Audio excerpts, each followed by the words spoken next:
छत्तीसगढ़ की राजधानी रायपुर से सटे नवा रायपुर में लोग आते जाते हैं तो एकदम व्यवस्थित हाईटेक होने का उन्हें एहसास होता है।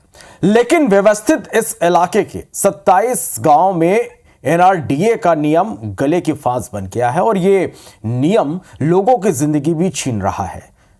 आखिर पूरा मामला क्या है, इस रिपोर्ट को देखिए और समझिए।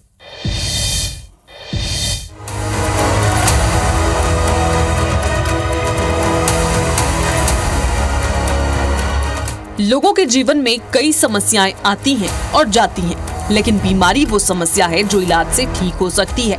लोग मुसीबत आने पर जमीन भी बेचने को तैयार होते हैं, लेकिन नवा रायपुर में एनआरडीए का नियम या ये कहें कि लापरवाही लोगों पर भारी पड़ रही है। लोग अपनों को अपनी आंखों के सामने तिल तिल कर मरता देखने को मजबूर हैं। दरअसल एनआरडीए ने लेयर 1 के सभी गाँव में जमीन की खरीदी और बिक्री पर रोक लगा दी है। इस नियम की जद में नवा रायपुर के 27 गांव आते हैं और इस नियम की गाज गिरी रीको गांव के रामाधर यदु पर। बीमारी की वजह से उन्हें पहले हार्ट की सर्जरी करानी पड़ी, जिसमें 5 से 6 लाख खर्च हो गए। फिर उन्हें कैंसर डिटेक्ट हुआ, जिसका खर्च भी लाखों में था। उनके बेटे ने एनआरडीए से वाजिब दाम पर जमीन खरीदने या उसे कहीं और बेचने की अनुमति मांगी, लेकिन उनकी एक ना सुनी गई।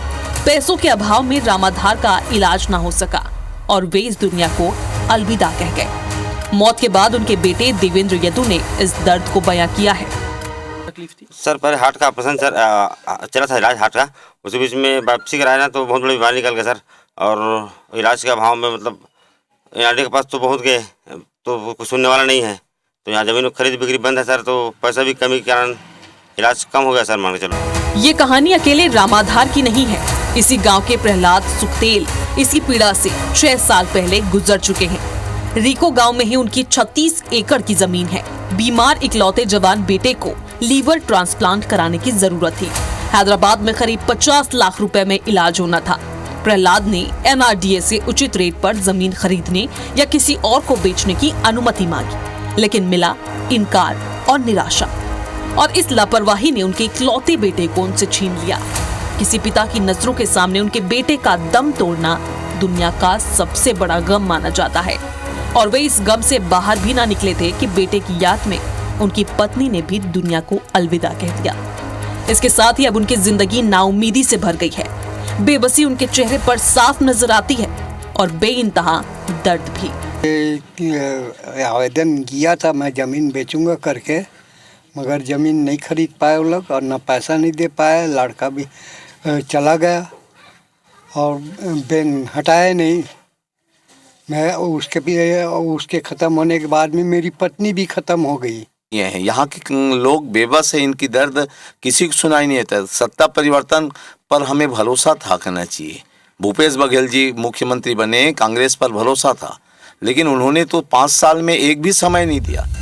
लगातार विरोध और कानूनी लड़ाई के बाद एनआरडीए अब किसानों को 4 गुना मुआवजा देने को तैयार है। बोर्ड बैठक से प्रस्ताव पारित हो चुका है।